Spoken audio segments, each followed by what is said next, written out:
বন্ধুরা, এই যে দেখো আমি হিরো আলম ভাইরে নিয়ে এসেছি ডক্টর আনোয়ার সাহেবের কাছে। আজকে হিরো আলম ভাইয়ের কিছু মাতৃত্বকালীন দাগ আছে, সেই দাগগুলো তুলে ফেলবো।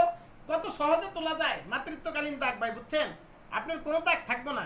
ওই মিয়া মাতৃকালে আমি কি বাচ্চা হচ্ছে যে মাতৃকালে দাগ ও উঠছে? না না না, আপনি না তো। আমি মনে করছিলাম, কি মনে করলাম ভাই, উনার মাতৃত্বকালীন দাগ নাই, সরি সরি, আমি তো মেস্তা মেস্তা মেস্তা। তো এই যে মাতৃত্বকালীন কিছু মেস্তা উঠে, না সরি ভাই, মাতৃত্বকালীনই হবে না। হ্যাঁ, এই যে কিছু মেস্তা হয়েছে হিরো আলম ভাইয়ের, দেখছেন?